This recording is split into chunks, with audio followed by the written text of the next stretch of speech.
Develop. Welcome to the Developing Partnerships for Effective Program Outcomes um, webinar. Thank you for taking time out of your busy schedule to join us. Over the next 3 hours, you'll have an opportunity to explore the potential impact of partnerships on your Illinois Works pre-apprenticeship programs and outcomes. The target audience for this program is individuals accountable for identifying and/or developing partnerships to support the completion of a comprehensive application for the Illinois Works Pre-Apprenticeship NOFO. Job titles may include, but not be limited to, program administrators, grant writers, fund developers, program managers, program coordinators. My name is Anna Bedard. I am one of the training analysts and program coaches with the program. I'm very happy to be with you this morning. And I also want to introduce our main presenter today, Monica. If you don't mind coming off of mute and saying hello, Monica Pruitt is one of our Illinois Works Pre-Apprenticeship Program grant manager. She's a fantastic human being, a wonderful presenter. Monica, you want to say hi? No, Anna, keep going. You were doing great. Good morning, everyone. Monica Pruitt. Thank you for joining us, and I look forward to talking to you a little bit more later on. Thank you. Thank you, Monica. In addition to me and Monica, we have a whole team of passionate professionals committed to supporting the success of our pre-apprenticeship programs. The current team, if you can move the slides, thank you, is Dr. Norman Ruano, is our Deputy Director of Illinois Works. Dan Martinez is the other grant manager, along with Monica. Also on the call, we have Dr. Gia Suggs. She is our professional development lead, training analyst, and program coach. You want to just say hi, Gia? Good morning, everyone, and welcome. Dr. Jeffrey Doolittle, who is another training analyst and program coach. You want to say hi? Good morning, everyone. Glad to be with you. And last but certainly not least, Dr. Carlita Alston, also a training analyst and program coach. Good morning, everyone. Great to have you all. We will be, all of our various folks on the line will be playing different roles, helping with the chat, helping with the links, helping keep time. We're all here to support you. There's also a team accountable for the apprenticeship initiative, also part of Illinois Works, and a team accountable for the Illinois Works bid credit program as well. Moving on to the course description, Illinois Works was created as a result of Governor Pritzker's historic $45 billion capital plan and his commitment to expanding equity in the Illinois construction workforce. The Illinois Works Pre-Apprenticeship NOFO includes a comprehensive set of expectations that includes multiple program elements. Applicants may have expertise in one or more of the program requirements, but maybe not all. And organizations can create bridges to close those gaps by establishing partnerships. Partnerships are formal arrangements by two or more parties. During this course, you will be provided with information, resources, and support to help you successfully develop partnerships that allow you to provide the array of program components and services to pre-apprentices to meet the Illinois Works NOFO criteria and create a strong program proposal. For more information about the Illinois Works Pre-Apprenticeship NOFO, you can access the video recording of the Bidders Conference from the Illinois Works Pre-Apprenticeship NOFO 2024 website. And if you don't already have it, the link to that 2024 NOFO landing page is now available in the chat. The course objectives are that by the end of this training, you will be able to describe the relationship between DCEO and Illinois Works, describe the 3 key programs implemented as a result of the Illinois Works Job Program Act, access information available from the Illinois Works Pre-Apprenticeship NOFO 2024 website, explain how GATA impacts potential partnerships. GATA being, I wrote it down, but I don't have it here. The Grant Accountability and something act. Forgive me. Assess your program's capabilities against the Illinois Works Pre-Apprenticeship program elements and determine the types of partnerships that might strengthen your program. Remove barriers to cultivating high impact partnerships and access Illinois Works Pre-Apprenticeship NOFO resources. Any questions regarding what we're going to be covering today? You can feel free to place them in the chat, or just come, raise your hand or just come off mute and ask. All right, please note that the session will be recorded. It is being recorded and it will be made available for review on our DCEO NOFO website. Please keep in mind it may take up to 5 business days for the recording and slide deck to be uploaded to the 2024 NOFO landing page. The link to the 2024 NOFO page is available in the chat. Any questions? All right, let's keep moving. We're going to review here how to use the WebEx features and functions, because we want to make sure that you're able to fully participate in this training, and we'll identify what you hope to learn from this training. So in order for you to be fully engaged, let's review the basic WebEx system functions. There's the mute and unmute button, the start stop video, and that's your camera, the hand raise, and that's helpful if you would like to speak, then you can raise your hand and we'll be able to notice you, and emojis. So, help us have some fun. Send us a shout out every once in a while. And the chat button's particularly important. That'll bring up the chat that will allow you to ask questions. To help facilitate the best experience, we would ask that you please keep your line muted to help manage potential interruptions during the training. And you can certainly unmute them if you want to ask during those Q&A parts of the meeting or group discussions.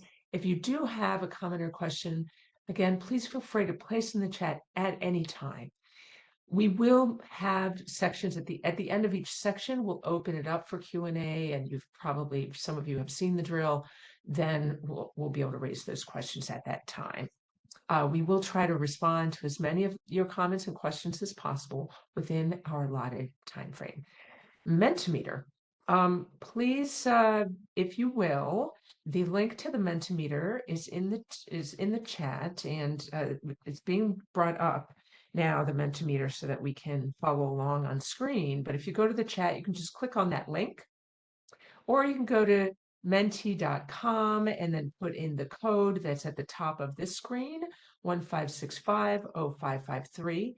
Please note, if you're at your computer, you can just open up a new browser and do it that way. If you prefer, you can go on your phone. It takes a little longer to type. Occasionally you have to type, but you can certainly also do it from your phone. So let's see.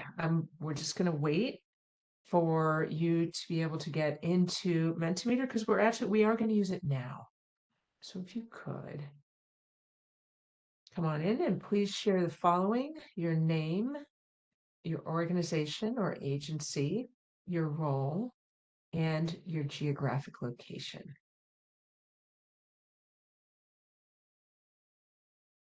Hi, thanks for the hi.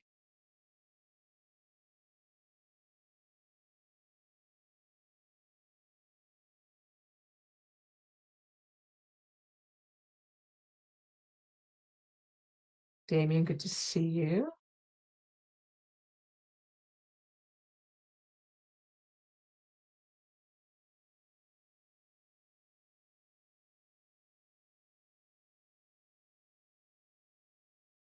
Come on in if you're not already in Mentimeter. If you could join us here, that'd be great. Welcome, Victoria.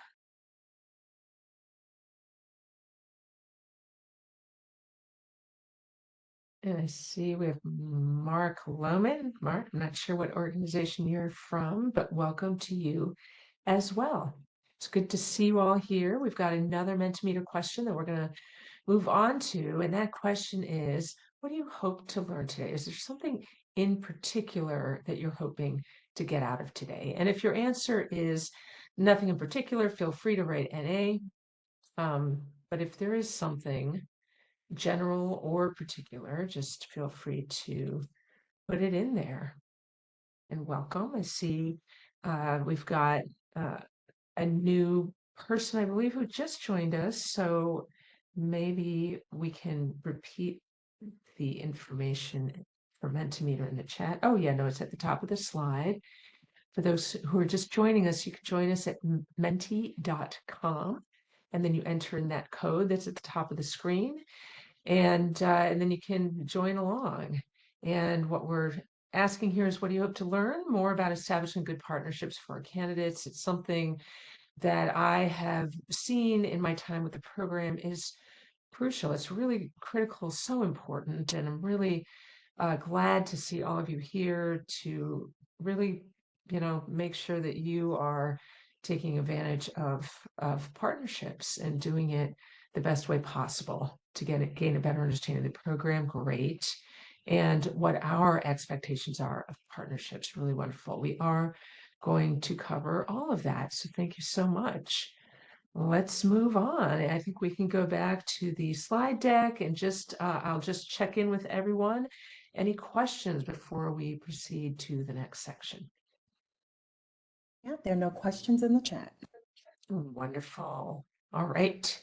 So now we are moving on, and I know that the slide deck will be up in just a second, but to share and I'm going to continue for a few more minutes with you to do the Illinois Works overview.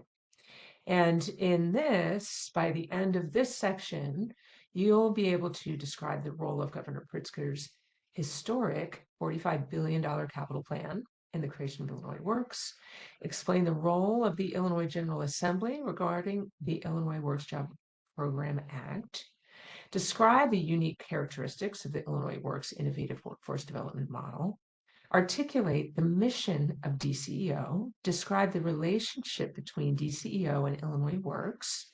If you can move to the next slide, please. Identify the relevant data that's evidence of the need for Illinois Works. Summarize the role of each of the Illinois Works 3 key programs, and explain the current status of each of the 3 programs. And really great. There we go. Session Illinois Works is a top priority in the governor's 5-year economic plan. With new capital funding set to pave the way for tens of thousands of jobs over the next decade in the construction industry, the Illinois Works Job Program Act was intentionally designed to increase equity and opportunity in capital construction jobs for underserved groups, including people of color, women, and veterans. The intention is to reinvigorate the Illinois workforce for the future. And there is a link that's being placed into the chat to the governor's 5-year economic plan. And I know some of you have been on some of these other NOFO calls. I'm not sure if all of you have, but we're reviewing this information, all of our NOFO calls, because it's so important to make sure that everybody understands the foundations of the NOFO and of the program in order to be able to be successful in it. So just bear with us if you've already seen it. Illinois Works is a unique and innovative workforce development model. It creates 3 things: job demand, talent pipeline, and incentives to hire and retain. Typically, workforce development models have 1, maybe even 2 of these components. Any one or a combination of the 2 would substantially impact the workforce. The Illinois Works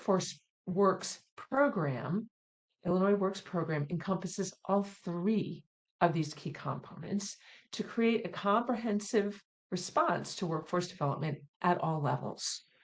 Illinois Works is a one-of-a-kind initiative, and it is in a unique position to make a substantial difference here in Illinois. The Office of Illinois Works is housed in DCEO, the Department of Commerce and Economic Opportunity.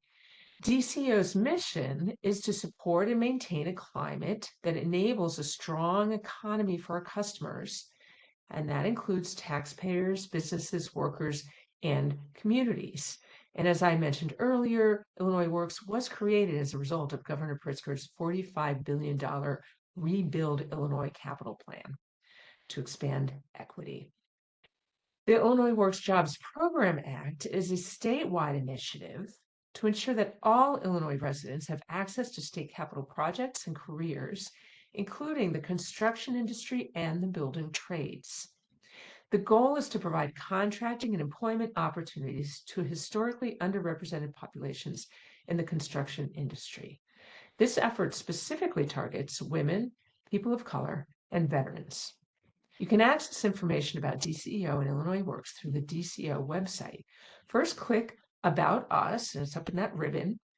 And then once you've clicked it, you'll scroll down, and on the next slide, it will show you, and you'll select Illinois Works from the page there. And then that will take you to the Illinois Works page. If you go to the next slide, then you can see what that page looks like. The Illinois Works Jobs Program Act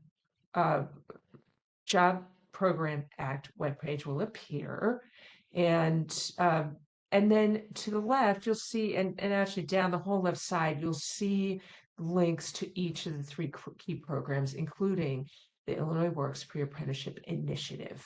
There's also an option to contact us, and that will provide you with the Illinois Works email address. And at the bottom of the page in the right hand corner, there's a virtual assistant available, and that's, it's like a help function, right? A little chat bot that comes up, and you can click on it and search for relevant information.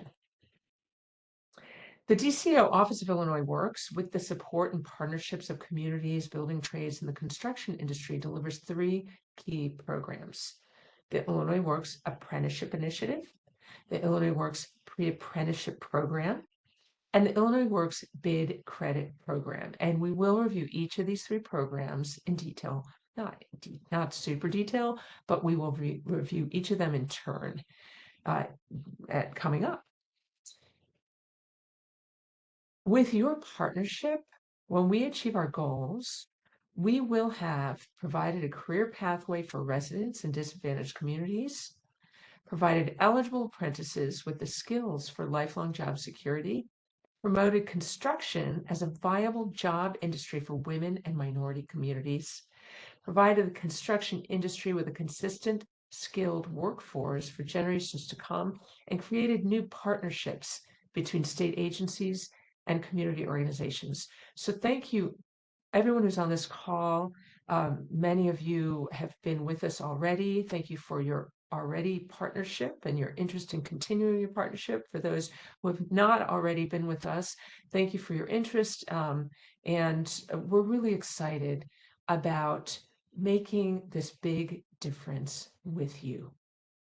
Because data has shown that for too long, the construction industry and the trades have not been accessible to diverse communities, with fewer than 10%, 12% of the best paid apprenticeships extended to women and minority. Fewer than 10% extended to women and minority. An expansion of apprenticeship opportunities will not only help boost employment and wages for more Illinois residents, but will also yield significant benefits for our economy at large, since the construction sector is projected to grow 12% over the next 10 years. Investments in job training in the construction industry can result in significant long-term economic impact for the state, totaling $1.2 billion. And for every dollar invested in construction job training, Illinois obtains $11 in social and economic returns. So that is a lot of social and economic returns. According to the Illinois Department of Labor and the U.S. Department of Labor, the RAPID system, and RAPID stands for Registered Apprenticeship Partners Information Database System. Here's the percentage of apprentices employed in the state's construction industry by demographic group. As this table demonstrates, there are several groups underrepresented in the Illinois construction industry and building trades. And despite concerted efforts to reduce disparities in the construction and building trades industries. As you can see by this data, the disparities have gone largely unchanged, but Illinois Works is positioned to change the trajectory. It's such an exciting program. It's such an exciting time. We're so excited to be in this with you. The first DCO Office of Illinois Works key program is the Illinois Works Apprenticeship Initiative. So let me talk to you about that a little bit. All right. So that's the Apprenticeship Initiative as distinguished from the NOFOs about the pre-apprenticeship program. They sound very similar, but they're different. The Illinois Works Apprenticeship Initiative creates the demand for jobs. And if you go to the next slide, we can kind of see that animated a little bit. The program opens doors of opportunity into the construction industry and the trades. How is it done? It ensures that contractors and subcontractors for public works projects with an estimated cost of $500,000 or more comply with the goal of 10% of the actual or estimated labor hours of qualifying projects to be done by apprentices.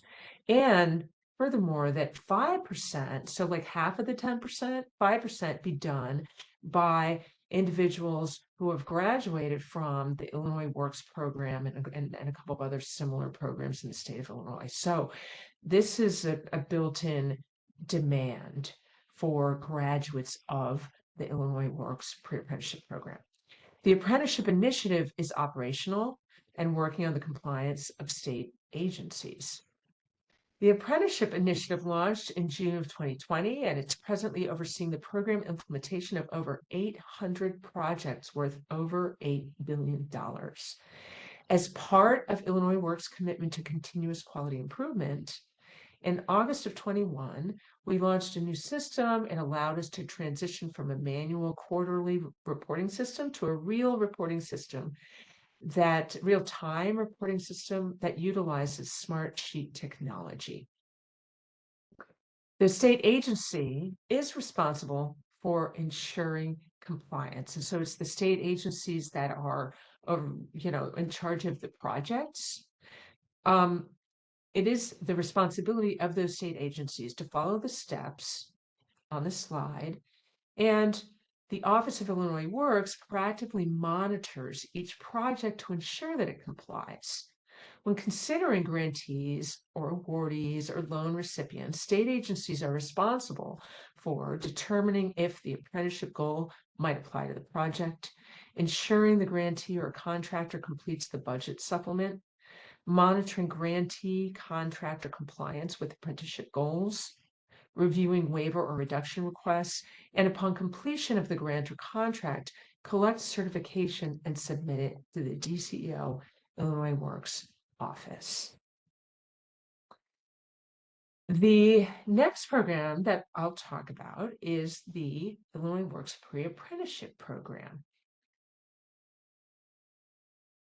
While the Illinois Works Apprenticeship Initiative creates the demand for jobs, the pre-apprenticeship program creates the pipeline of diverse candidates to help respond to that demand.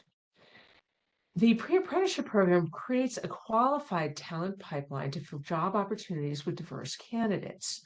For our grants, we strongly encourage proposals that provide training in disadvantaged communities or for underrepresented populations in construction and the trades, including women, people of color, and veterans. In summary, the program includes pre-apprenticeship skills training through a network of community-based organizations, and that may include community colleges, faith-based organizations, business associations, among others. It gives preference to underrepresented populations that have historically encountered barriers to entry or advancement in public works trades, including minorities, women, and veterans. It provides free tuition and a stipend to participants who attend the program, a comprehensive array of supportive services delivered to help address systematic barriers that prevent underrepresented populations from entering the construction industry. And it provides a generous funding at an average of $11,000 per participant, we receive a $25 million annual appropriation to fund our network of providers. Again, additional information regarding national best practices is available starting on page 4 of the NOFO. And in addition, you can review the program requirements for the program starting on page 7. And you can access the NOFO by using the link that has been shared and is being shared again in the chat. That's the 2024 NOFO page. In 2024, 31 grantees received 36 grants across the state of Illinois, representing a $18.3 million investment. The average award was $510,629.23. Our present network of providers has the capacity to serve approximately 1,700 Illinois residents throughout the majority of our economic development regions in the state of Illinois. Our goal with this year's NOFO is to grow our provider network to 40 to 45 providers covering the whole state of Illinois and having a capacity to serve 1,800 Illinois residents. Now we can move to the third program in Illinois Works, which is the Bid Credit Program. So Apprenticeship Initiative Demand, Pre-Apprenticeship Program Pipeline of diverse candidates to respond to the demand, and the Bid Credit Program creates incentives to help ensure that the Illinois Works Pre-Apprenticeship Program graduates are hired and retained by contractors, subcontractors. The Illinois Works Bid Credit Program incentivizes contracts to hire and retain a diverse pool of candidates. In summary, the program provides, it allows contractors and subcontractors to earn bid credits to use toward future bids for public works projects contracted by the state or an agency of the state. Bid credits can only be earned by employing apprentices who have completed the Illinois Works Pre-Apprenticeship Program on public and private works projects contracted by state agencies. DCO determines the bid credit earning rate by rule based on labor hours worked on state contracted public works projects by apprentices who completed the pre-apprenticeship program.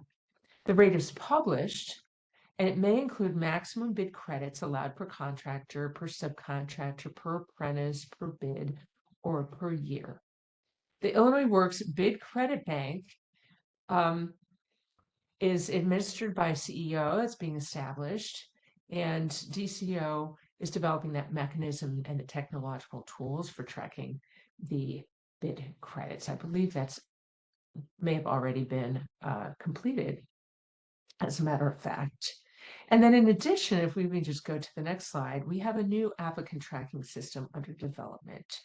The new database will track graduates and allow companies to review their resumes for hire. So to learn more about Illinois Works and its programs, please, you are encouraged to access the August 6th webinar on the introduction to Illinois Works, and that is in that 2024 NOFO landing page that is being shared in the chat. So before we go on, that concludes our overview of the 3 programs, and I'm going to hand it over to Monica Pruitt in just a second, and she will talk with you about partnerships in particular. Any last questions before I hand it over to Monica?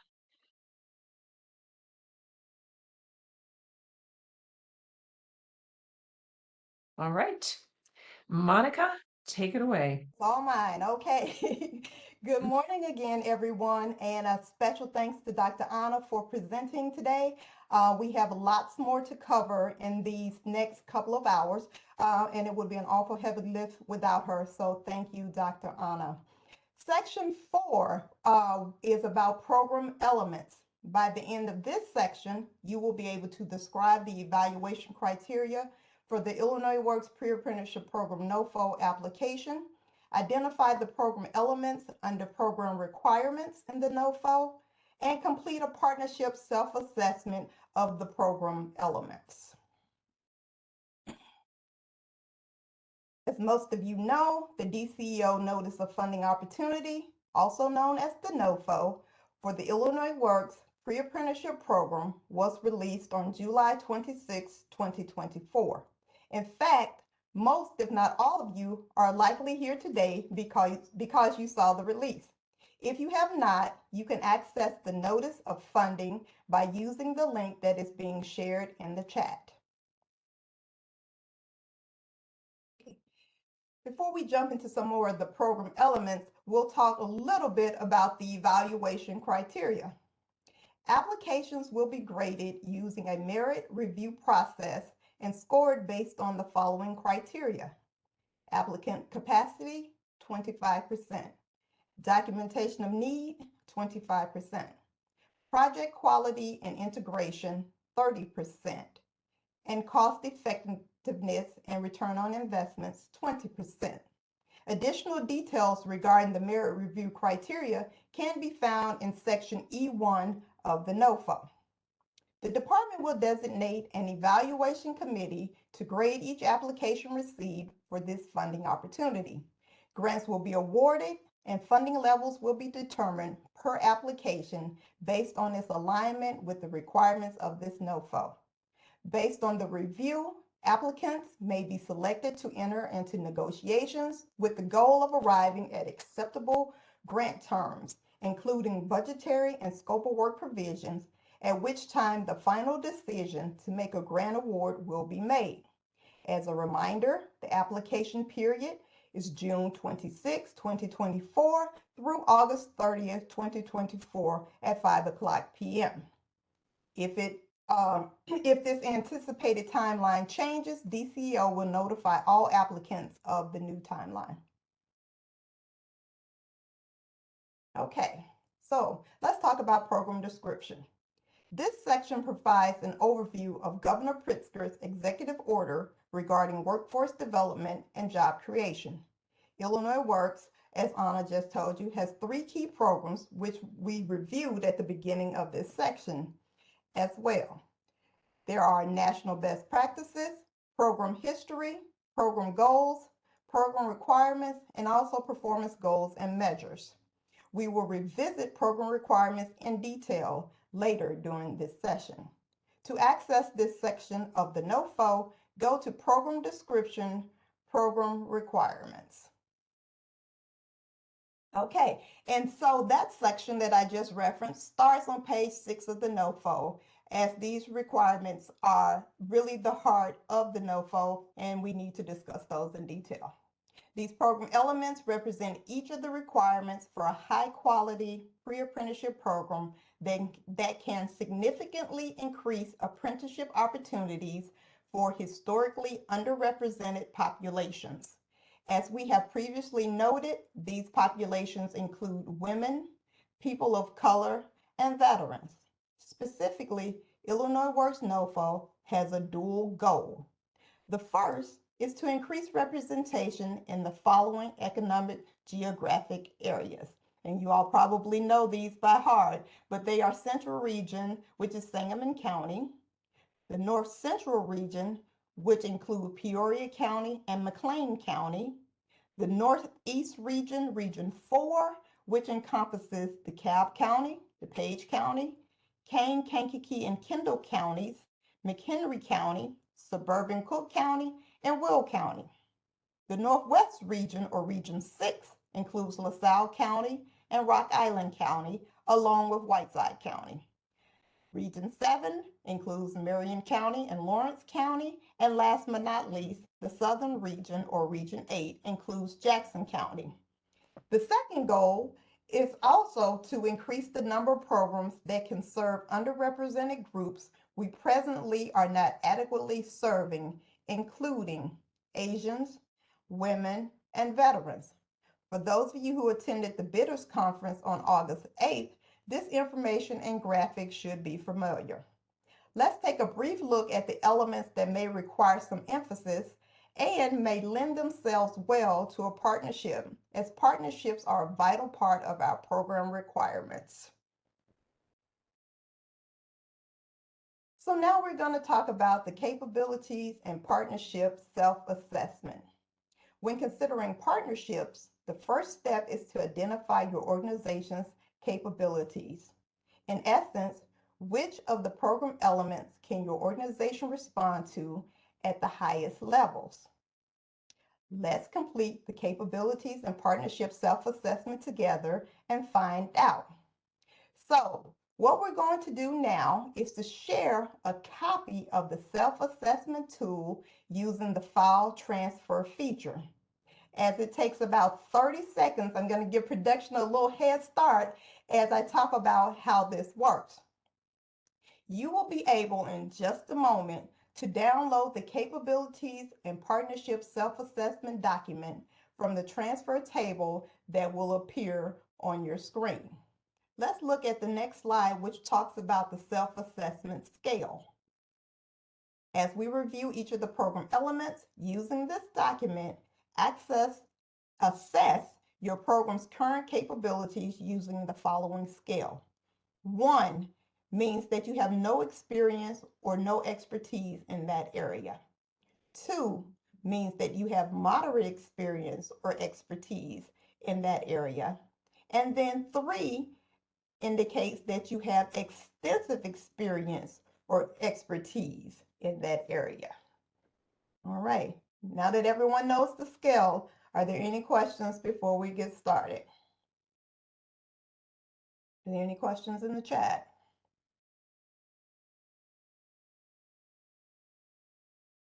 Okay, seeing or hearing none.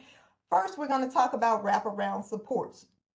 These services help pre-apprentices overcome non-academic barriers to participation and successful program consideration. Allowable program costs may include, but are not limited to, financial literacy, referrals for housing, mental health services, child care, which includes family member care as well, digital literacy, transportation, driver's education fees, car repairs up to a certain threshold, and emergency bill payment, along with other costs that create an obstacle for participants.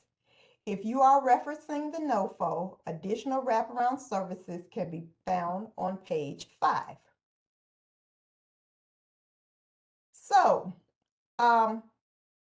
we are next going to answer a question in Mentimeter. So in just a moment, I believe the information for the Mentimeter link will be placed in the chat, and we will answer a question here. And the question is, what additional wraparound services might add value for your target population? What additional wraparound services might add value for your target population?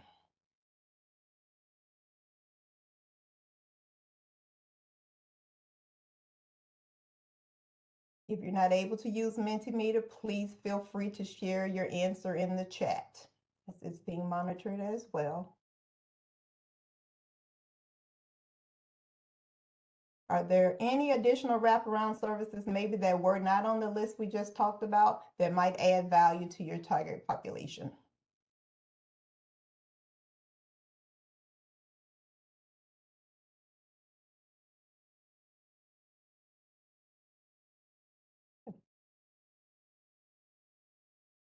I think one that I have seen, gas.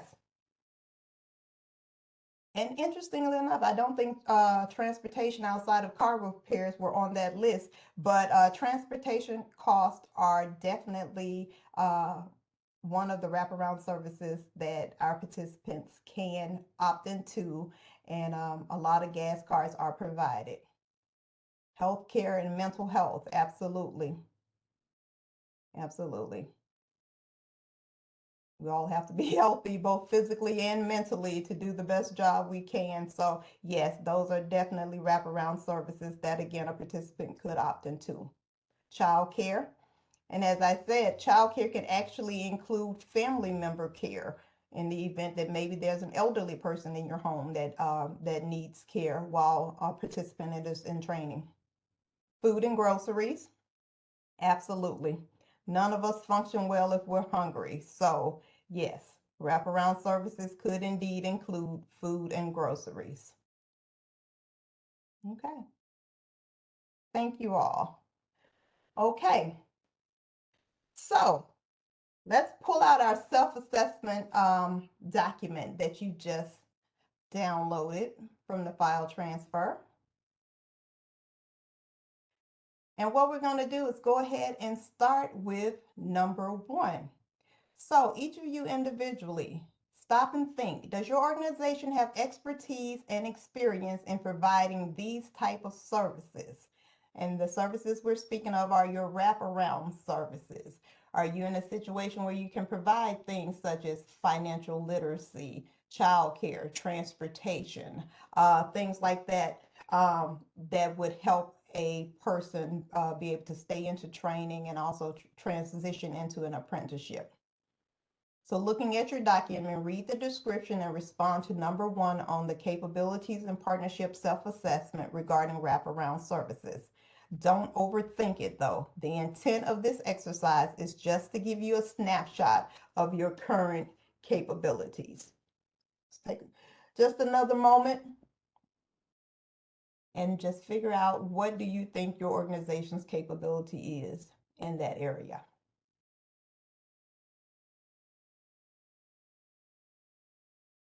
Okay.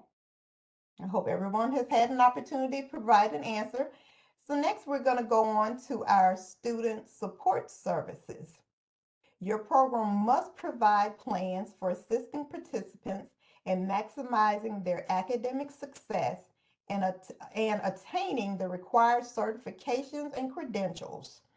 Allowable program costs may include, but are not limited to, tutoring services, retesting, makeup sessions, and other educational enrichments.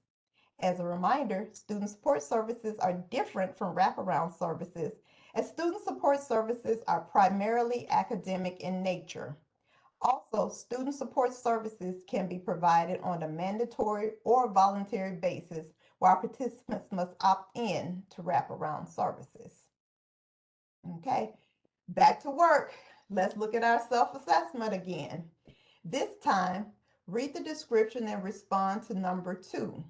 Does your program have experience in providing these type of services to support academic success and the attainment of certifications and credentials? This will also include, do you have dedicated staff persons? Do you have someone on your staff who is responsible for coordinating student support services?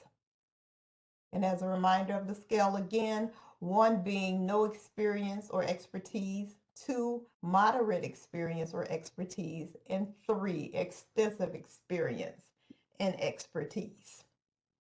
So take just another moment to determine your organization's capability around student support services. And we will move on to the next slide. So delivery of other instruction is extremely important as well. Your program must provide plans to refer students who do not have the minimum program requirements to educational services in their respective communities, including free literacy, GED, ESL classes, and other classes that may be available. These services are vital for potential participants who do not qualify to register for your pre-apprenticeship program because they still need to obtain their high school diploma or get their GED certificate or cannot engage in training in English. Your plans must include how applicants' barriers to program entrance and success will be assessed.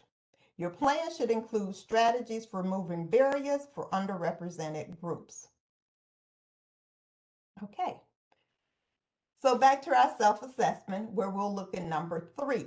Does your program have experience providing other instruction that supports student participation and success? And again, that includes dedicated staff persons. Do you have people available who can help to coordinate those other instructional needs for participants?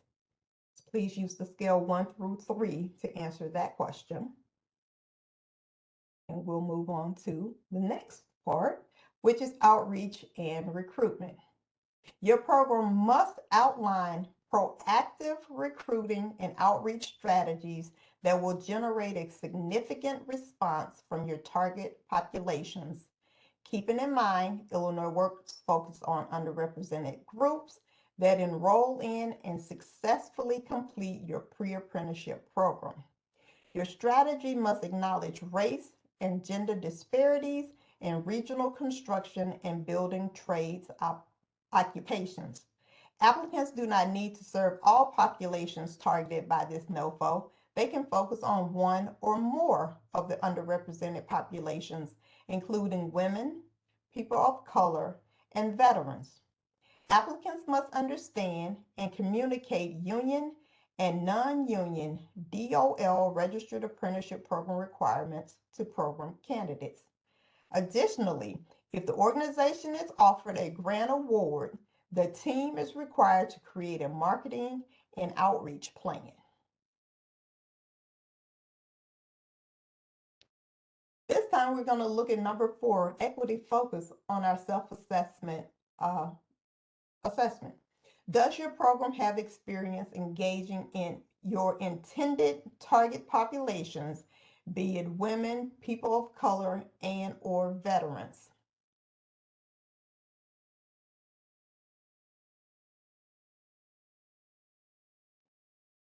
Okay, hope everyone has had a chance to respond. So next we're going to talk about curriculum and instruction. Submitted curriculum must provide at least 183 hours of instruction and should not exceed 300 hours of instruction unless approved by Illinois Works. Instruction should have a strong emphasis on hands-on practice in a construction laboratory and at job sites. Your program's curriculum design must be based on Illinois Works approved curricula, including Trades Future MC3, which is formerly known as NAP2, National Center for Construction Education and Research, NCCER certification, or the Illinois Community College Board curriculum, ICCB. Applicants are invited to submit alternate curricula beyond Trades Future MC3, NCCER, and ICB. However, any other curricula submitted must be nationally recognized and based on construction industry best practices. Your program's curriculum design must also include OSHA 10 certification, First Aid CPR certification, and other applicable and relevant certifications for the construction industry. Applicants must submit a proposed curriculum outline, including hours, instruction modulars offered, length of the training, and the logistical plan for delivery. And in the NOFO, you can see attachment 3, sample curriculum and proposed curriculum. All right, so back to your self-assessment. Can your program provide at least 183 hours of teaching, learning, real-world practice, and job site instruction? Are you able to provide that? And the correct number is 183. So I don't want there to be any confusion. It's 183, not 150. Okay, also assess number 8. Can your program lead students to obtain MC3, NCCER, ICCB, OSHA 10, First Aid CPR, or other relevant construction industry certificates and certifications? And that includes dedicated staff persons. Do you have trained, knowledgeable, dedicated staff persons who are able to lead students to obtain these credentials? Please access that, giving yourselves a 1, a 2, or a 3.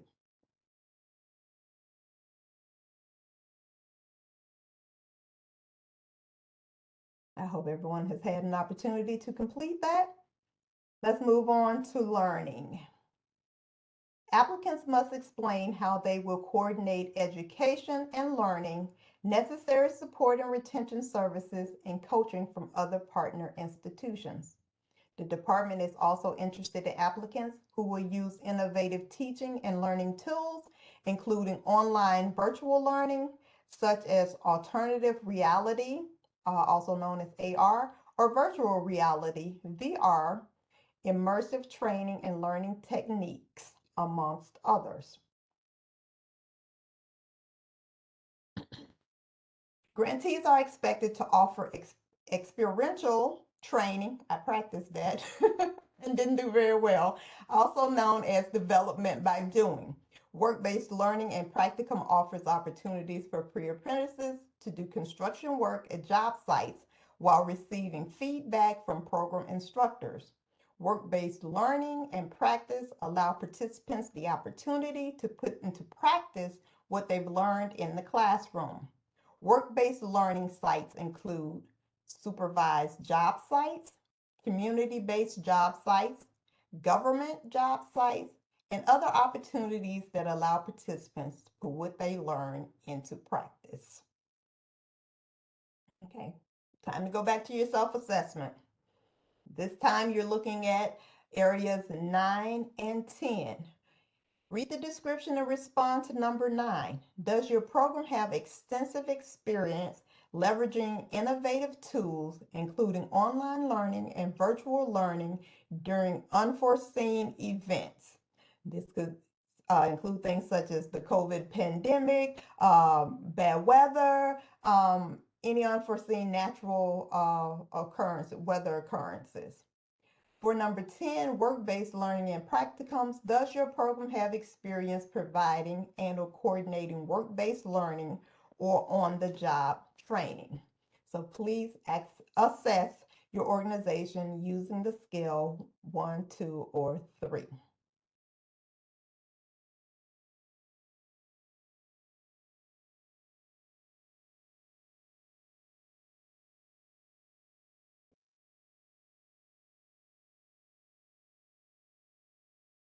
Give me just a moment.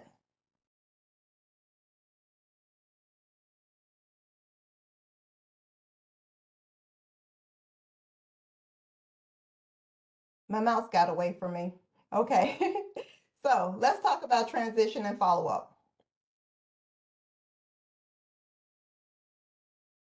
Your program must provide plans on how it will assist participants in transitioning to DOL registered apprenticeship programs, including connecting them to employers and unions. This requires programs to continuously develop connections and relationships with employers, DOL registered union-based apprenticeships, company-based, and other apprenticeship opportunities, construction education, and other employment, as well as experience in transitioning students to these resources. Communicate to transition partners and participants about the Illinois Works Bid Credit Program. In addition, you are expected to leverage other resources and/or matching funds by utilizing funding from partner organizations. This can include curricula, standards, and best practices, along with providing additional funds for other supportive services. Also, include plans for referring participants that do not enroll into apprenticeship programs into advanced construction education and training programs or other employment. Applicants should outline how they will follow up with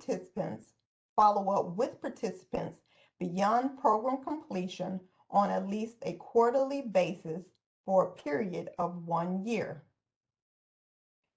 I'd like to reinforce that there needs to be a solid transition plan at the start of the program that includes their formal and informal partnerships. So the solid transition plans are really the heart of the program in moving students to DOL registered apprenticeship program. So we want to have those in place as early as possible. Okay, let's look at number 11. Read the description and respond. Does your program have the experience, connections, and relationships to help transition participants into DOL registered, union-based, company-based, or other relevant apprenticeship opportunities?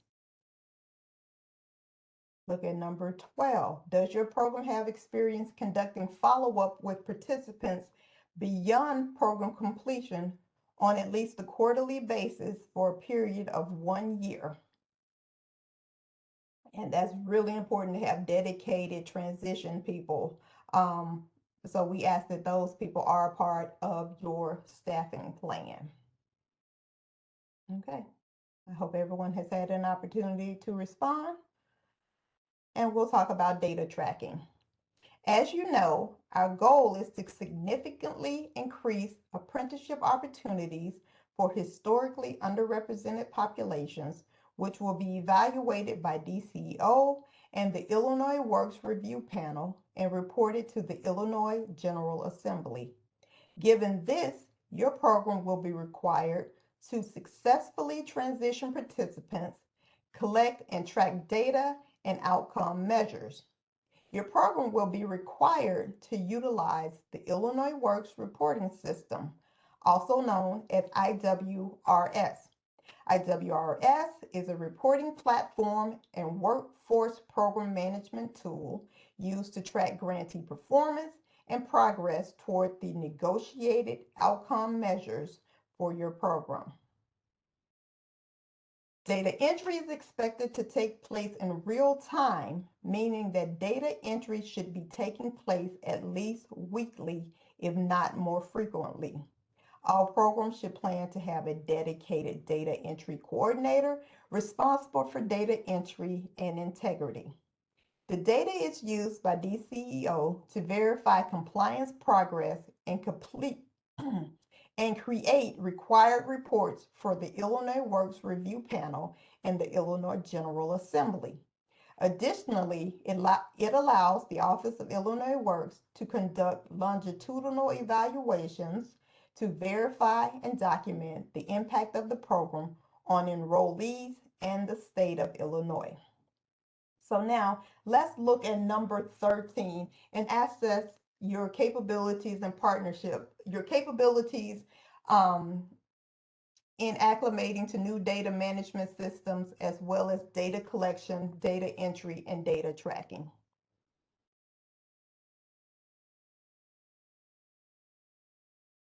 And we'll use that same scale, 1 to 3.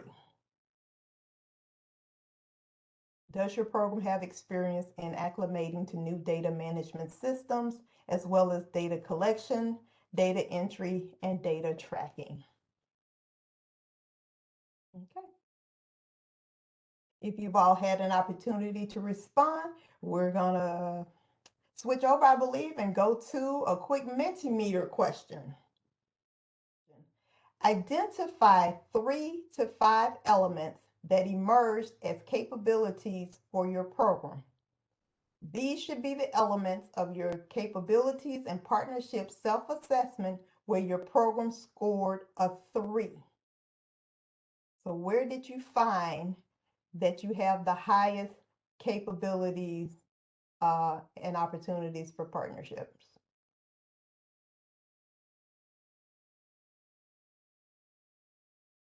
If you can't come up with 5, give us 3. As always, the chat is also available if for some reason you are not able to access Mentimeter.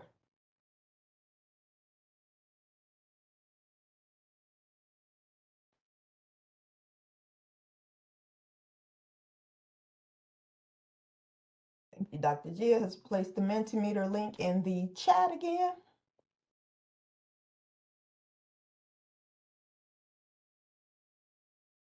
So what were you good at? Where were the 3s?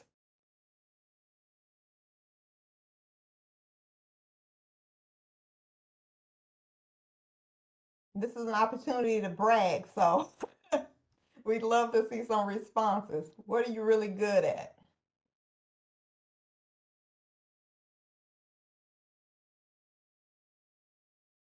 And of course, please also feel free to unmute and just share your answer if you'd like to go that route.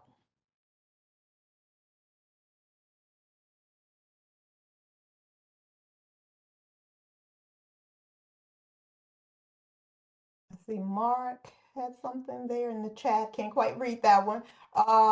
We have a great partnership with food banks and clothing. Okay, great. So you're able to offer referrals, which is fantastic. And Monica, I will Sure. read Mark's comment in the chat. So Thank you. mentioned curriculum, work-based learning, and transition, as well as follow-up. Oh, fantastic. Transition and, well, they're all important, but transition and follow-up are so very important. So thank you very much, Mark. Okay, I see it there now. Curriculum, work-based learning, transition, and follow-up. Fantastic. Are there other areas where you all scored 3 that you have either a lot of experience or expertise? Okay, just one more second. We'll see what else we get.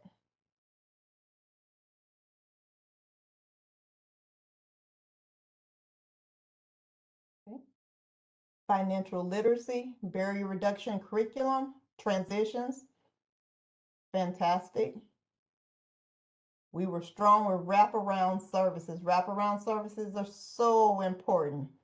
If you can't be present and you have barriers that stop you from coming to training, it makes it very hard to actually join the workforce. So yes, wraparound services also are very important.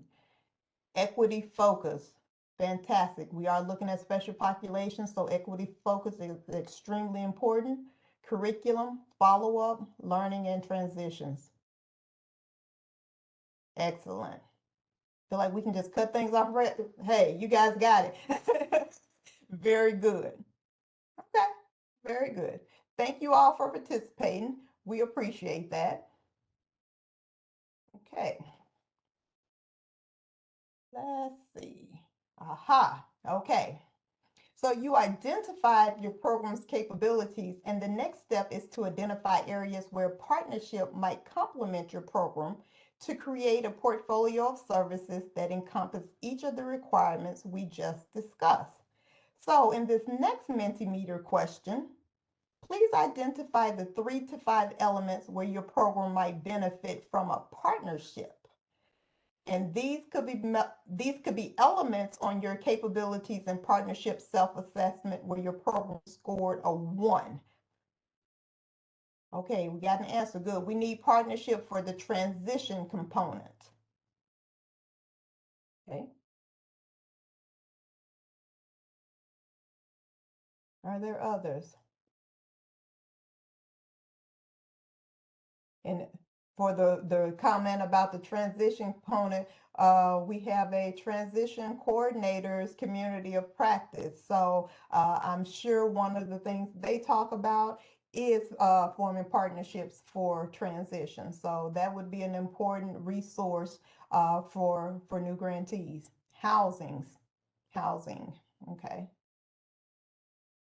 Hear that quite often. A lot of times housing is the issue, and certainly long-term housing. So that would be wonderful to form some partnerships there. Absolutely.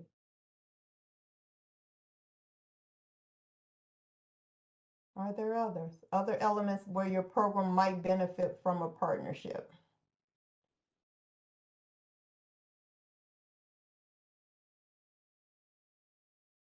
Okay. Well, transitions and housing are extremely important. We appreciate you sharing those. Okay.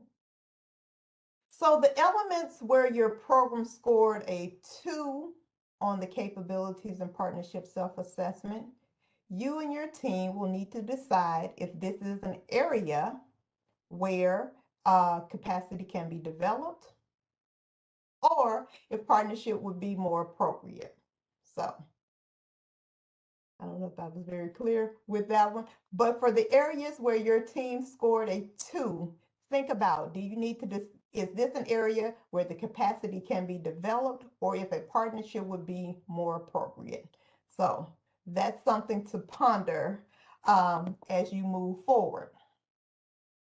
While you ponder that, let's move on to the next slide. Okay, so based on the Illinois Works Pre-Apprenticeship 2024 grantees, We have found the areas of partnership that are most vital for immediate and long-term success. Those are mentor and alumni networking services. These services are the most requested by participants, but frequently they do not exist. Transition partners. These services should include, but are not limited to, DOL registered apprenticeships, both union and non-union, additional advanced training and employment opportunities, which are central to a successful program and are often underrepresented. Delivery of instruction. Support is often needed for creating and delivering curriculum content. Student support services are needed. Recruiting qualified candidates. Churches, places of worship, community-based organizations, local representatives, mentoring organizations, and community centers are all friendly places that you would want to consider making friends with before you need them in an attempt to recruit qualified candidates. Lots of people are at those places, the community-based organizations and churches, looking for opportunities for growth. And then last but not least, job site experience. So it is always beneficial to join with contractors and subcontractors to form partnerships before perhaps you actually need them. And I'd just like to say very quickly, one of the errors that grantees make is not focusing on these at the start of the program. So if you wait until you need those partnerships to begin developing them, it may be too late. Okay, so potential partners. Let's take a few minutes and complete the potential partners column in the assessment document. Let's go back to our assessment document. For those areas you determine might benefit from a partnership, which were areas your program assessed as a 1, consider who might be a potential partner. Okay. And I think we're going to give you just a few minutes, 2 or 3 minutes to complete that area. So think about who your potential partners may be and write those down. And clearly you may need more time than what we are going to give you here, but it's just an exercise to help you continue to think about it once the training is done.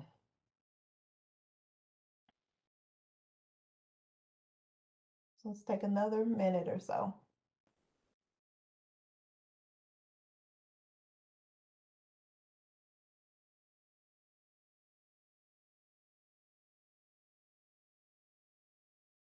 If you scored a 1 and you think you might need a potential partner, you just might need a partner to improve your program, who might that potential partner be?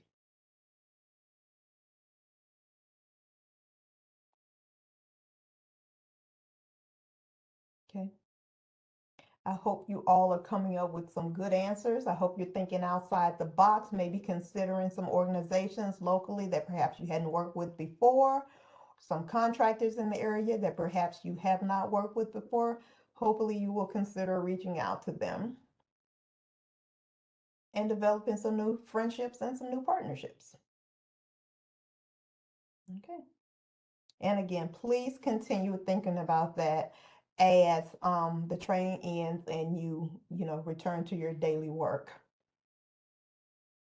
One of the resources that the Illinois Works program provides is the Illinois Works heat map. This technology provides an overview of statewide demographic data, Illinois Works project data, as well as the location and essential information for all Illinois pre-apprenticeship programs and DOL registered apprenticeship programs. You can access information regarding Illinois Works pre-apprenticeship programs, concentration of underrepresented populations, economic development regions, Illinois Works projects by county, and of critical importance, DOL registered apprenticeship programs. All the information relevant for DOL registered apprenticeship programs can be found by clicking the blue squares that you will find on the heat map. The map's coloring demonstrates the number of Illinois Works projects happening in each county, with the dark pink symbolizing higher concentrations and the darker teal representing a lower concentration. So please go to the DCEO website and take a look at the heat map. The red circles on the map represent the concentration of the underrepresented populations as outlined by the Illinois Works Program Jobs Act, which include women, individuals of color, and veterans. And the blue squares represent apprenticeship programs, and the yellow stars represent the Illinois Works funded pre-apprenticeship programs. So the link to the heat map is being shared in the chat. Please take the opportunity to take a look there. Okay. So we're going to talk very quickly about types of partnerships. Once you have identified areas that might benefit from a partnership, it is time to identify the type of partnership that would be appropriate for each relationship. We will cover different types of relationships in the next section of the webinar after we take a short break. Are there any questions in the chat, or would anyone like to unmute and ask a question? Any questions at all? Monica, there are no questions in the chat. Okay. All right, well, I will ask. It looks like it is 10:50. I believe we are probably doing well on time. So is it okay if we take a 10-minute break as opposed to a 5? Yes. Okay. Mhm. I feel like I Right. hear at least one person in agreement. So everyone, the time is 10:50. Let's all take a 10-minute break to get a drink of water and stretch our legs, and let's come back at 11 a.m. 11 a.m. Thank you. Welcome back, everybody. It's 11 o'clock. I hope everybody had an opportunity to get a drink of water and to stretch their legs. And now let's jump into section 5, developing partnerships. By the end of this section, you should be able to describe the role of partnerships, identify different types of relationships, brainstorm potential partners, and also create a memorandum of understanding, or an MOU. Partnerships. Once you have identified your program's capabilities and the opportunities for partnerships, the next step is to identify the type of partnership that would be appropriate for each relationship. Partnerships allow you to coordinate program activities for each of the program elements. They can create bridges that allow you to comprehensively respond to the needs of your pre-apprenticeship program. The Illinois Works Pre-Apprenticeship NOFO requires that you develop partnerships. Your program must coordinate with local workforce innovation areas, local and regional apprenticeship navigators, construction and building trades, union groups, community colleges, employers, employer associations, community-based organizations, and secondary schools, amongst others. The primary goal is for all pre-apprenticeship program graduates to transition successfully into DOL registered apprenticeship programs. Secondary goals may include, but are not limited to, employment, additional training, and educational programs. Partnerships should be a part of your program design. Your application must include your partnerships, validated by a memorandum of understanding signed by all parties. So what's our partnership definition? Partnerships are formal arrangements by two or more parties, Strategic partnerships are formal agreements between two or more parties who share or exchange complementary resources, intellectual capital, and or services to achieve a joint goal. Gould in 2014 takes this step further by recommending cross-section partnerships. Cross-section partnerships are often used to describe an array of activities involving representatives from multiple sectors, working in a new way to address complex social and economic challenges. So there are formal and there are also informal partnerships. And your partnerships may be formal or informal.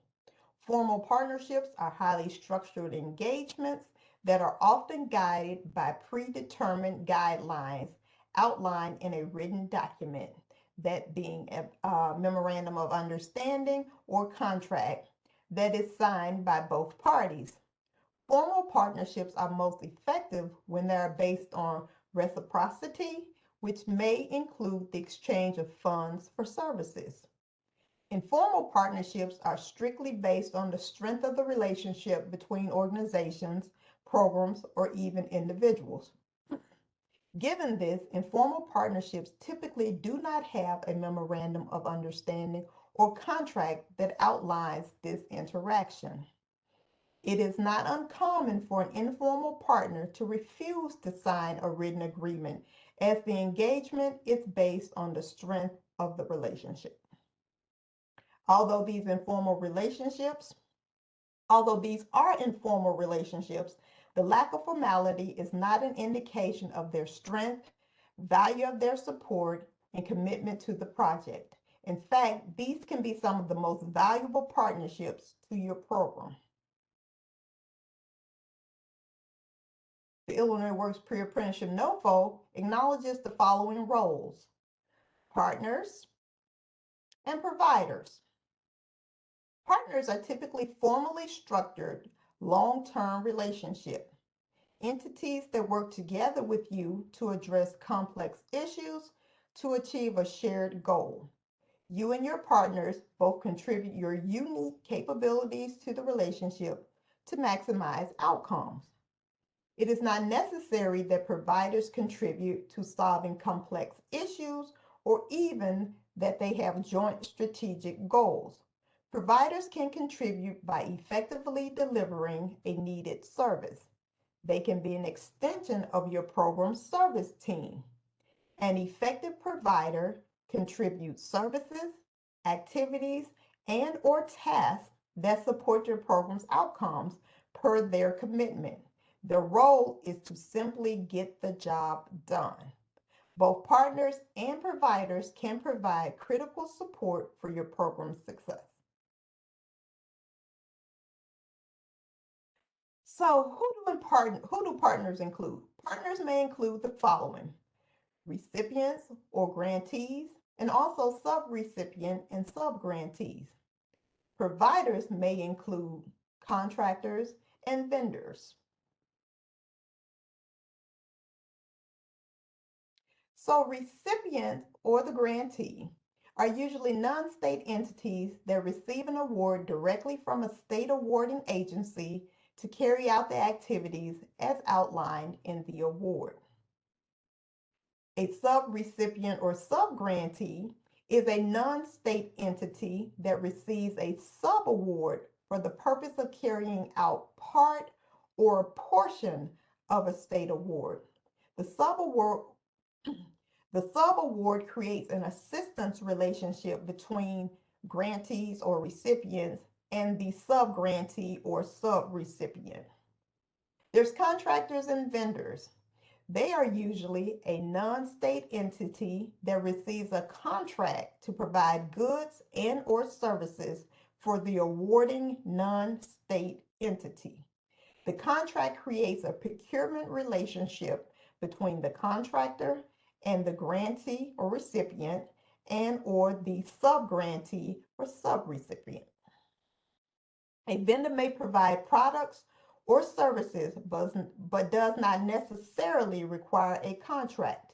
However, it will create a procurement relationship. So here's what each of these role types means for you. Partners can be recipients or grantees.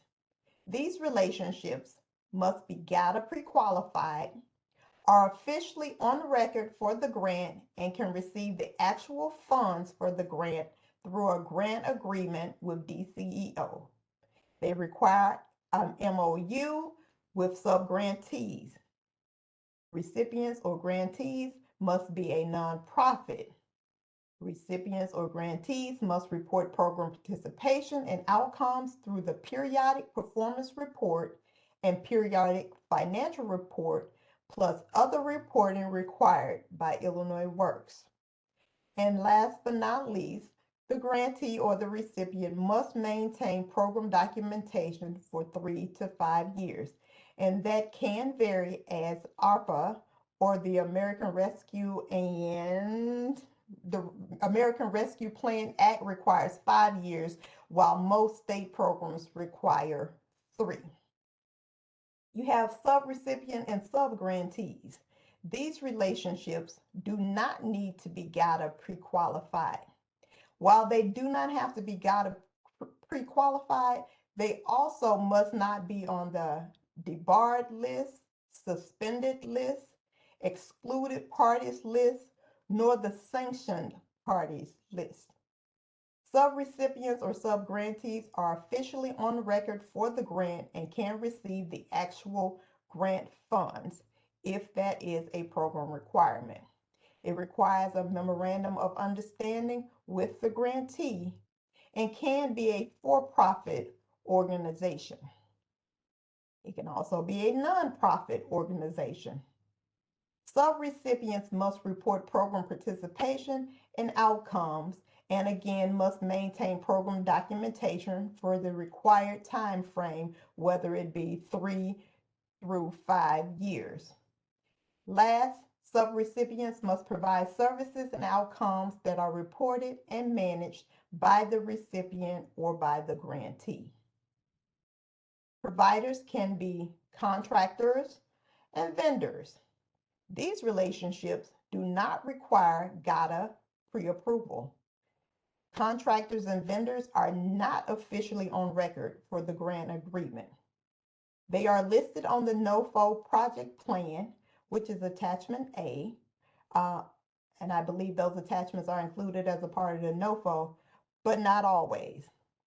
Vendors and contractors are compensated by the recipient or the grantee, or by the subrecipient or subgrantee. Contractor and vendor relationships do not require a memorandum of understanding. Usually, for vendors and contractors, there is a written agreement to confirm services, activities, payments, and other appropriate documentation that can add value to this process. Contractors and vendors can be either for-profit organizations or nonprofit organizations, and they must report activities and services per the requirements of the recipient or the subrecipient's agreements.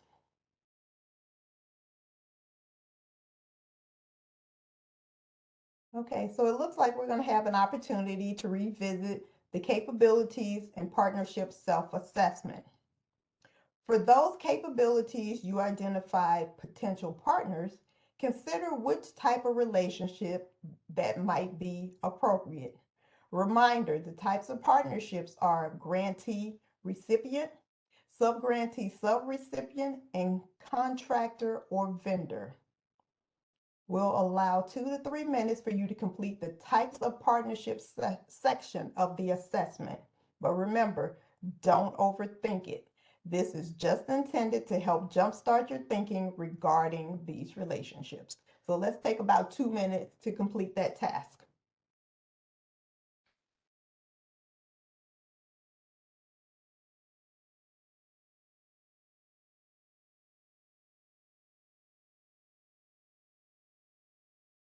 What type of partnership would be most appropriate in those areas where you've determined that a partnership might be beneficial to your organization.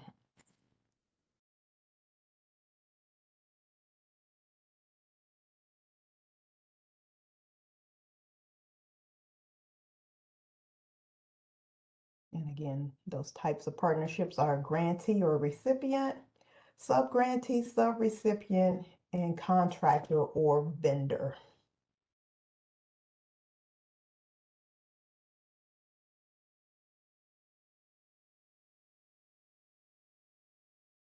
Let's take a few more seconds.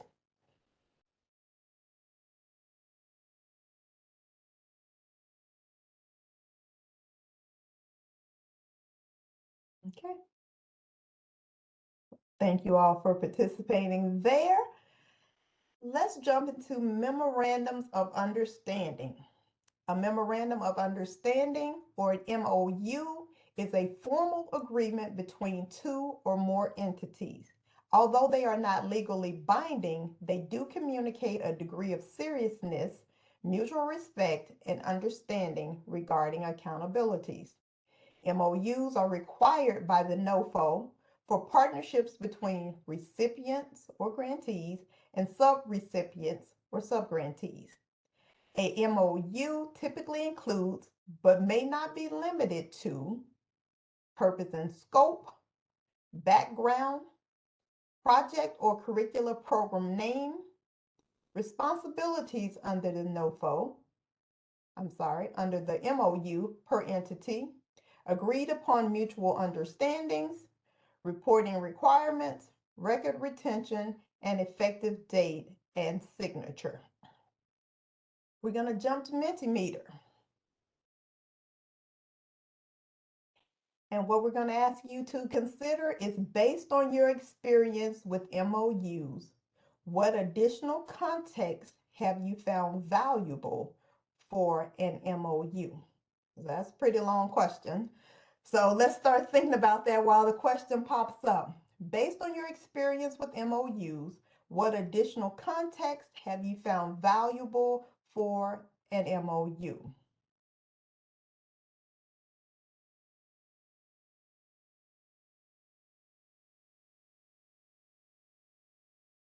Besides the things that were mentioned previously, what did we forget?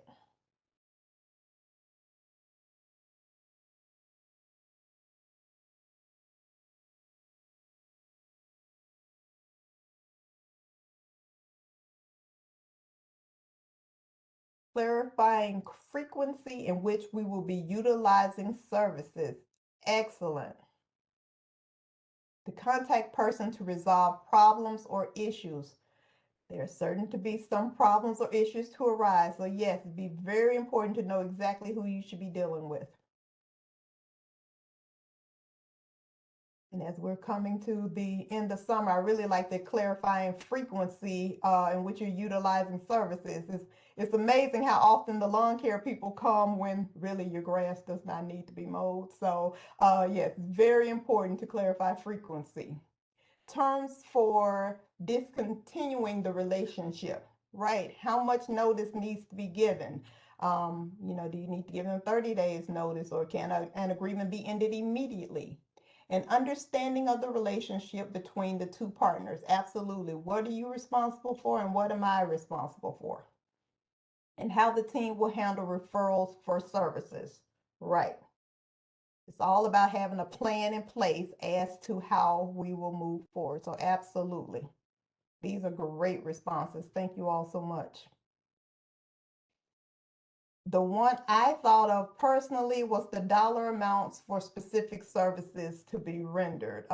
We know what you're doing and we know how frequently you're doing it, but it needs to be very, very clear exactly what we're going to pay you to do it. So those were all excellent. Thank you so much. If you would like a copy of an example MOU, we are going to share a few examples for you using the WebEx transfer feature. It'll work in the same way as it did for that assessment tool we used. There it is right there, the MOU example. So those are available for download. Same as last time, select the document, select download, and then identify a location on your computer where you would like to save the documents. And then just save those documents there. And that may take just a few moments, but please do. I think those will be some excellent resources. And I do recall in one of our prior sessions, someone asked for maybe some samples or examples of MOU. So please take advantage of what's being shared on the screen.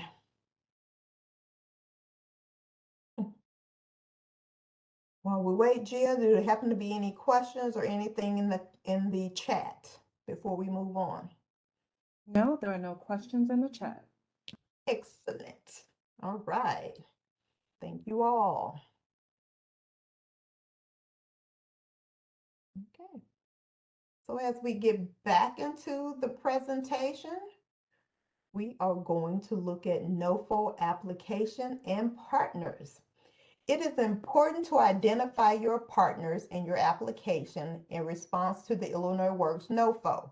This includes outlining their current or future role in the program, providing a MOU or contract agreement, as well as adding them in the program budget.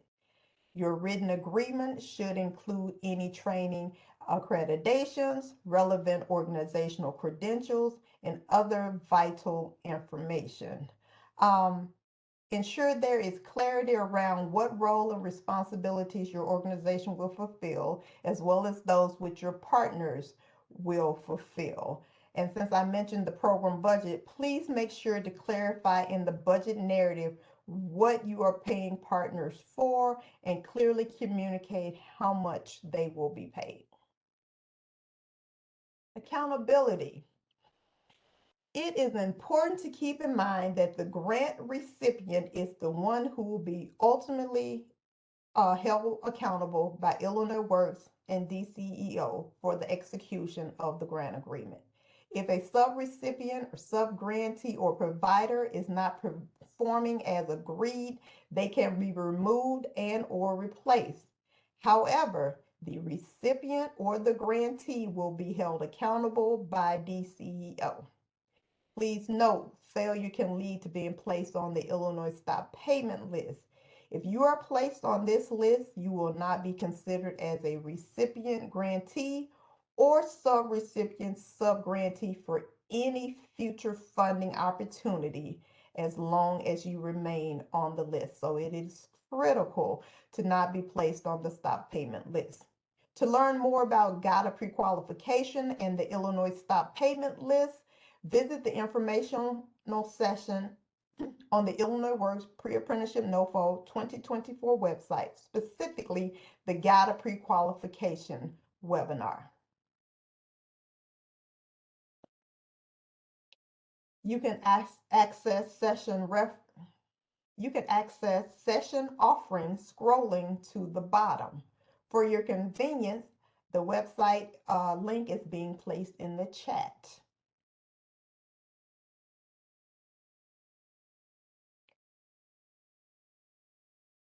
You can access a recording and slides from the information session table, which was included there on the last slide. Yep, it's there. So next, let's talk about GATA pre-qualification.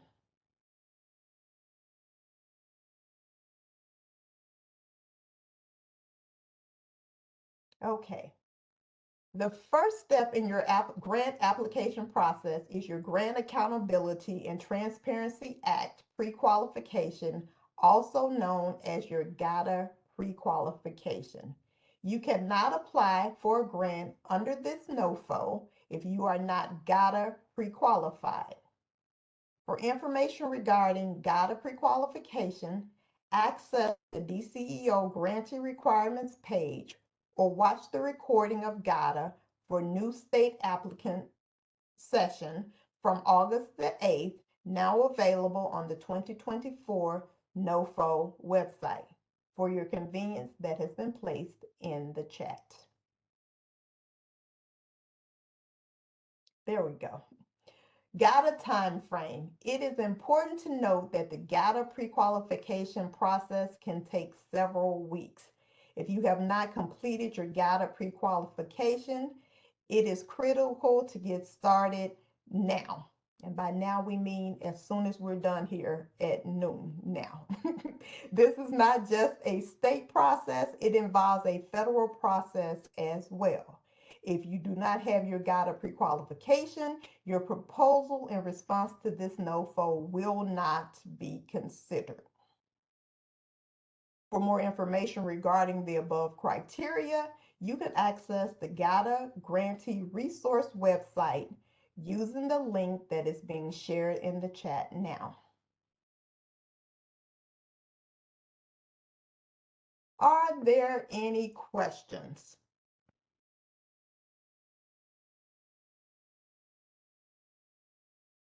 Any questions in the chat? There are no questions in the chat. All right, fantastic. In that case, the last section I will be presenting today is section 6, effectively managing strategic partnerships. By the end of this section, you will be able to list the steps for cultivating high impact partnerships, identify barriers to developing partnerships, identify techniques for overcoming barriers to developing partnerships, and apply tips for managing partnerships. Clearly, partnerships can support your ability to respond to each of the program requirements and support your ability to achieve your program outcomes. However, it is important to acknowledge that identifying and cultivating successful partnerships require hard work by all parties. Let's go to Mentimeter. And the question that we're going to be answering in Mentimeter, what do you look for in a partner?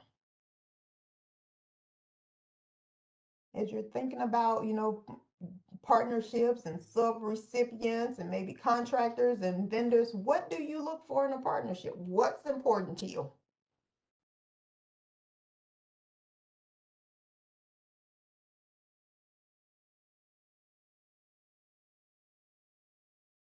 Reliability, good references.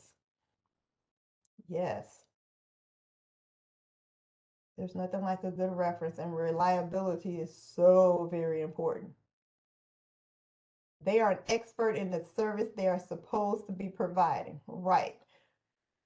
Experience kind of goes hand in hand. We're partnering with you because perhaps you have some expertise that we do not. So it's very important that you're actually able to provide the service that you signed up for.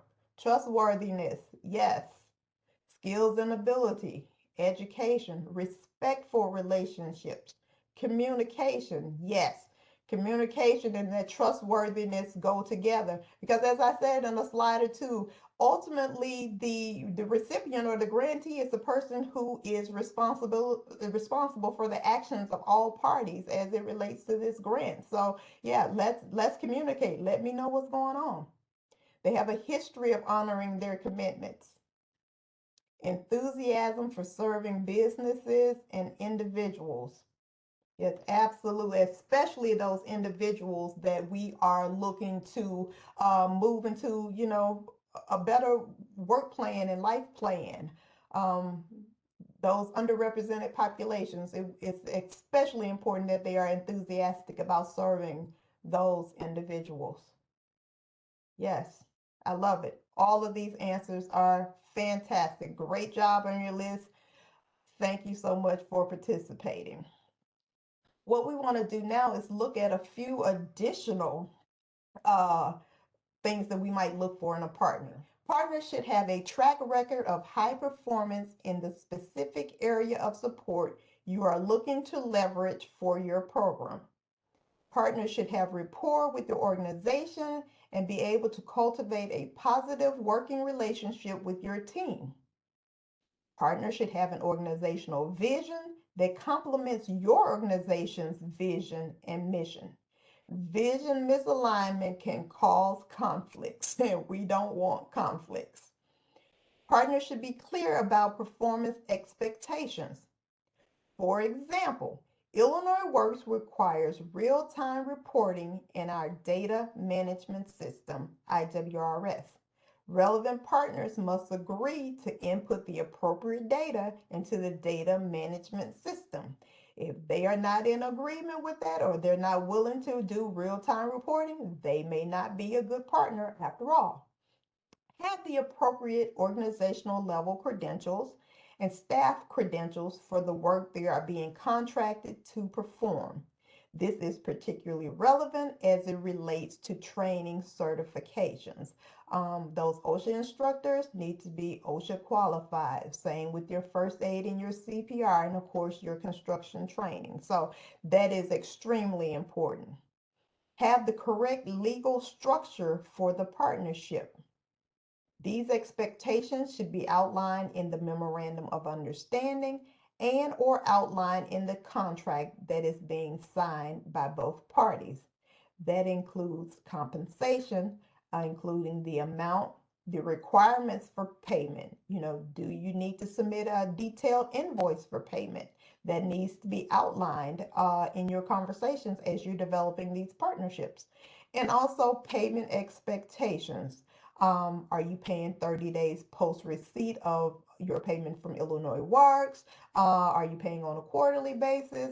I don't know if it matters. I think it's more the fact that everybody is clear about the expectations on the front end. Partnerships that require compensation or an exchange of funds for any reason must be in your proposed budget. Any partnership payment or compensation not in the budget will not be reimbursed. It is also important to ensure that there is alignment between the narrative in your application, your staffing plan, and your budget relevant to your partners. Basically, those things must match: the narrative, the staffing plan, and also your budget relevant to your partners. And then you want to ensure that the partner can fulfill their side of the agreement and that your organization can fulfill your side of the agreement.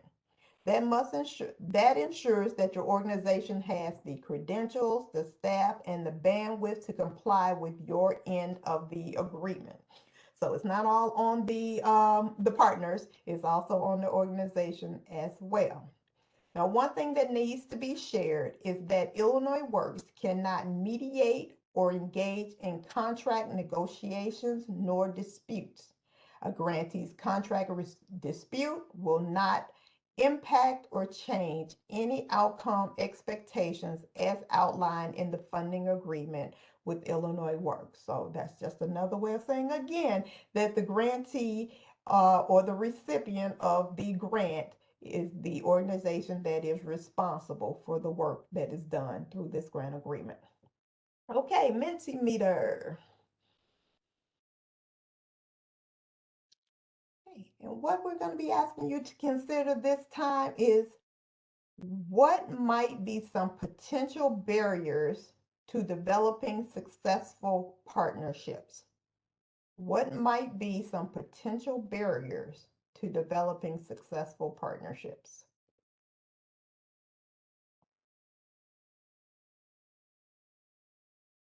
Where might you find some hiccups?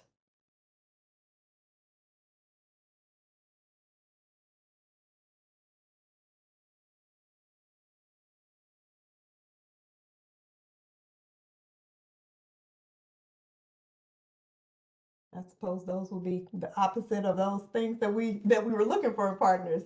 Yes, distance could indeed be a barrier in developing successful partnerships. Staffing, or probably more specifically, lack of staffing. Communication. Capacity, right? Sometimes you have people who want to partner with you, but they don't necessarily have the capacity to fulfill the role of the services that you need. So that's very important. Oh, if they don't honor their commitment, that's a tough one. That is definitely a barrier. Timing, right? Sometimes it's the right partner in the wrong time. Poor communication. Absolutely. All of those things would all hinder definitely developing successful partnerships. Absolutely. Okay, below are a few barriers we identified to developing successful partnerships. And I think, yep, those are shared. Lack of mutual respect, lack of trust or trustworthiness, a focus on money and not on outcomes. That's not what we want. Deceptive practices regarding joint goals. Are we really in this for the same reason?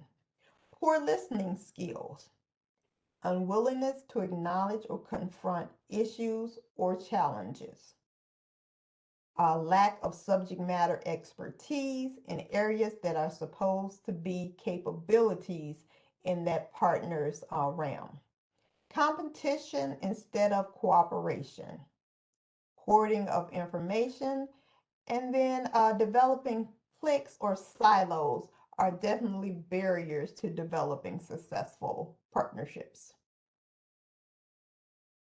So going to Mentimeter one more time. What are some strategies you can employ to overcome the barriers for developing successful partnerships? That's a long one, so you get an extra minute to think about it. What are some strategies you can employ to overcome the barriers for developing successful partnerships?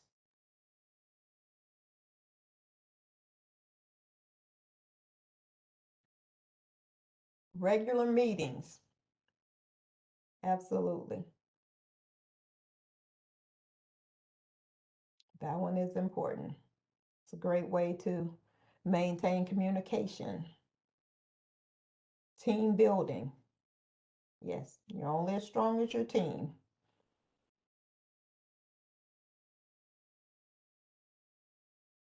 What are some other strategies? Knowing key people, leaders, and public servants. Address problems quickly. Absolutely. Cannot have a successful partnership and ignore problems. Those are all fantastic strategies. Okay. Here are a few other tips and techniques you can use to prevent or overcome barriers to successful partnerships. Practice active listening. Focus on outcomes. Create a detailed MOU or memorandum of understanding. Acknowledge and confront issues or challenges, and I would say sooner than later. Freely share relevant information. Have regular planning and progress meetings. That's one of the things you all mentioned. Agree on how the work will be done. Sometimes there's things like operation manuals in play. You want to make sure you're following the guidance that is provided for you. Grant recipients. Audit your sub-grantees and providers to ensure performance and reporting compliance. And then submit progress reports to be reviewed at those progress meetings that we talked about. Those tips and techniques should help to prevent or overcome some barriers to successful relationships. So earlier I made mention of cross-section partnerships. These are specific actions and steps you can take to overcome, if not preempt, some of the barriers. Let's review a few best practices for keeping your Illinois Works partnership on track. You want to provide accurate and up-to-date information on reports. That's general DCEO reports and also your GATA requirements. Deliver reports on time. Deliver services on time. Communicate concerns and issues immediately. If you are unsure, ask Illinois Works. In particular, most of your questions would probably be referred to your Illinois Works grant manager. Utilize available resources from workforce development organizations and utilize Illinois Works available tools and resources. Even if you're doing a great job, if your reporting does not reflect it, Illinois Works will not know it. So that information needs to be reflected. Okay. Right here we have the email address for Illinois Works. After our training is done and you think of a question, you always have access to that email. Certainly feel free to utilize it. Are there any questions in the chat? Anything at all before we move on? There are, so someone added for the Mentimeter question, good references. So we appreciate that comment, and there are no questions.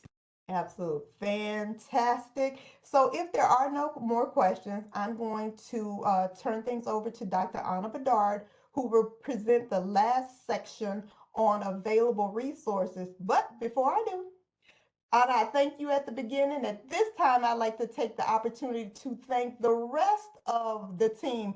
There's been a lot of switching with Mentimeter and the assessment tool and, you know, the slide deck, and also there's a whole production team that's not on screen, is working really, really hard. So thank you all for working so hard and making this presentation flawless. I just did not want to end without thanking you for your work as well. And with that now, I'll pass things over to Dr. Anna for the last section.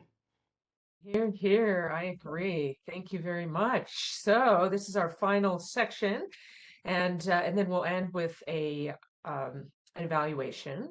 But by the end of this brief section, you will be able to access references and resources. So let's do a brief review of our available resources. You're going to find these resources at the Illinois Works Pre-Apprenticeship NOFO 2024 website. The NOFO references, resources for competitive applications, resources on national best practices for pre-apprenticeship and apprenticeship programs, and resources on national best practices for equity pre-apprenticeship and apprenticeship programs. So you can see there are a lot of resources. Please utilize them to help you develop your best proposal for us. And the other place, and we can move to the next slide, that you can find national best practices is in the NOFO itself, starting on page 4. And those are valuable resources that can help inform how you structure your program. And that's in the NOFO. And then in addition, in the NOFO, starting on page 26, you're going to find resources and references, things like acronyms used in the NOFO, definitions from Illinois Works Program Act, NOFO references, resources for competitive applications, resources on national best practices for the pre-apprenticeship and apprenticeship programs, and on national best practices for equity pre-apprenticeship and apprenticeship programs. So all of those are in the NOFO itself. I also want to point out to you that there's 2024 grantee manual that you can refer to. Illinois Works has provided all 2024 grantees with the 2024 grantee manual. It's something we do every year as a resource for instructions, guidance, tools, and expectations for program design, implementation, and delivery. Illinois Works is a semi-structured model. What that means is that we have minimum program standards and outcomes. So there are certain benchmarks, there's certain things that that must be met, certain standard and outcomes that must be met, and those are outlined in this manual. Guidelines that articulate structural expectations can also be found in the document. And you can access this resource by using the link that is being shared in the chat. So take a look at that. And a 2025 grantee manual is currently under development. It will be made available to all grantees that receive funding for 2025. Any questions regarding the grantee manual? I'm going to move on to just another reminder that of information sessions. If you haven't already attended the NOFO Introduction to Illinois Works or the Bidders Conference or the data pre-qualification sessions, those are available on the 2024 Illinois Works Pre-Apprenticeship NOFO website. And you can also register for, we're the last one. So, and the performance-based model one is also on there. This is the last one of the series. So please, if interested, please go to the 2024 NOFO website and you can see the recordings and the PowerPoint slide decks there. Any questions before we go to the evaluation? See, there are no questions in the chat. Great. I am going to hand it off to Dr. Carlita Alston. She's been the one behind the scenes, making the slides work and all the various components. And Carlita will lead us through the feedback session. Thank you so much, everyone, for just sticking around for a couple minutes. As you know, we always get feedback so that we can continue to improve. Welcome back, everyone. So let's get some information from you.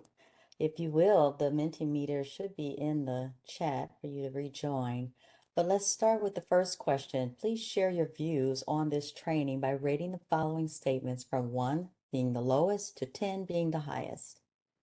To what extent did it meet your expectations? How likely are you to attend a similar event in the future? And how likely are you to recommend this training to others? Thank you for those who have started rating.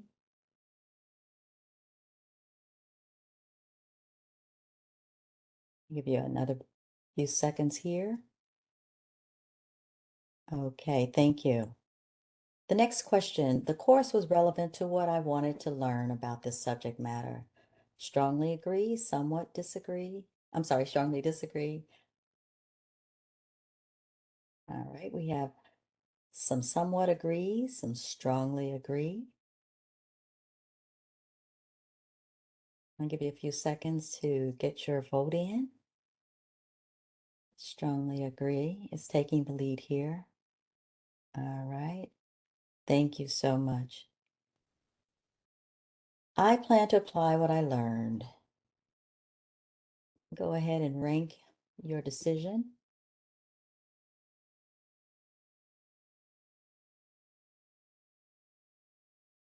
Okay, we have 1. Are there any others who are able to connect to get their vote in? Okay, I'll take it. Strongly agree. What improvements might you recommend? Now, if you don't have any improvements, just go ahead and put NA so that we know that at least you've recognized it and we can move on. Thank you for that.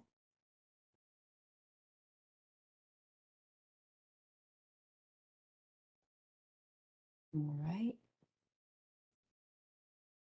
A few more seconds for anyone who wants to cast a vote. There we go. All right. Thank you so much. What did you find effective? If we make changes, what would you recommend we keep?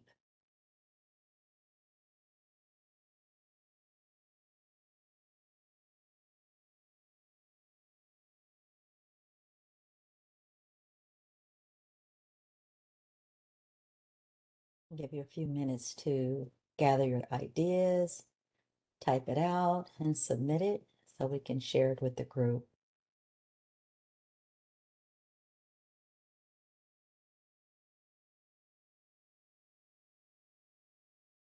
Okay, we recommend you keep the handouts. Excellent. Sharing the links for the NOFO site and the grant manual is helpful while we are in the meeting. Great, great, great.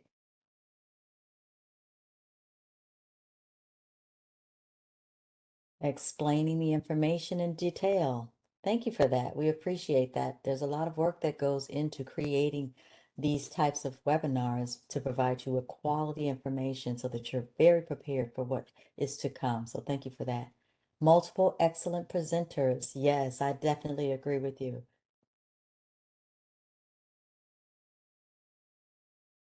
All right. Are there any others? A 10-minute break. We could appreciate that. Thank you for that. Okay, we're going to move on to the next question. Is there anything else about this course you think we should know?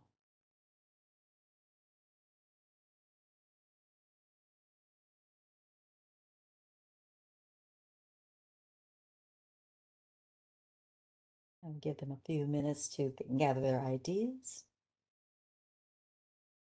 Keep up the good work. We appreciate that. Thank you.